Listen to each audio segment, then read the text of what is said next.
येऽप्यन्नदेवता भक्ता यजन्ते श्रद्धयान्विताः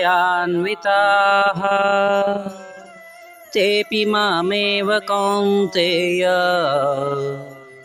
यजन्त्यविधिपूर्वकम्। बंधुगण, भगवानंकर उपासना करुथिबा व्यक्तिमानंक विषय वर्णना करि सारिबा परे प्रभु श्रीकृष्ण वर्तमान सांसारिक लाभ पाइबा पई देवी देवता मानंकु पूजा करुथिबा व्यक्तिमानंकर स्थिति विषय बुझाउछंती। देवी देवता मानंकु पूजा करुथिबा व्यक्ति श्रद्धायुक्त होइथांती एवं देवता मानंक माध्यमरे सेमानंकर मनोकामना मध्य पूर्ण होइथाए, किंतु सेमानंकर विचार असंपूर्ण अटे। सेमाने केबे बुझी पारंती नाही जे देवता माने मध्य तांकर शक्ति स्वयं भगवानंक ठारू प्राप्त करिथांती। अतएव परोक्ष भावरे सेमाने भगवानंकु ही पाइथांती, किंतु परोक्ष भावरे। उदाहरणतः जदि जड़े सरकारी कर्मचारी जड़े नागरिकों समस्या समाधान करती ताहेले तांकु जड़े बदान्य व्यक्ति बोली कुहाजिबो नाही। से तो केवल सरकारों द्वारा मिलिथिबा तांकर क्षमतार उपयोग करिथांती। ठीक सेहीपरि देवता मानंकु समस्त शक्ति भगवानंक ठारू मिलिथाए।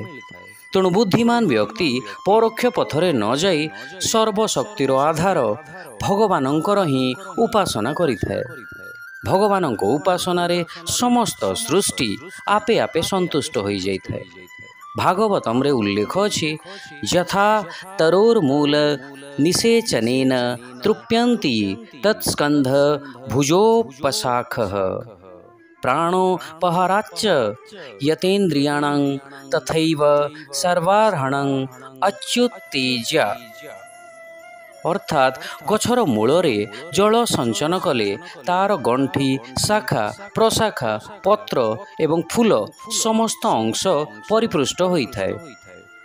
पाटी रे आमे जेउ खाद्य ग्रहण करे ताहा आमर प्राणवायु एवं इंद्रिय मानंकु स्वतः परिपृष्ट करिथाए। ठीक सेहीपरि परम पुरुष भगवानंकर उपासना करिबा द्वारा देवता मानंक सहित तांकर अन्य समस्त अंश मध्य पूजित होई जाइथाए। जदि आमे मूल को छाड़ी केवल पत्र मानंकु जल प्रदान करिबा तेबे गछटी मरिजिबो। अतएव बंधुगण, स्वर्गर देवता मानंकर उद्देश्य रे अर्पण करा जाउथिबा पूजा निश्चित भावरे भगवानंकु प्राप्त होइथाए, किंतु एपरि उपासक माने आध्यात्मिक लाभरु वंचित होइथांती, जाहाकु परवर्ती श्लोक रे विस्तार रूप रे वर्णना करा जाइछि। जो माने श्रद्धा और विश्वासर सहित अन्य देवता मानंकर उपासना करती से माने मध्य मोर ही उपासना करिथांती, किंतु एहा से माने अविधिपूर्वक करिथांती। Even those devotees who faithfully worship other gods also worship me, but they do so by the wrong method. Hare Krishna.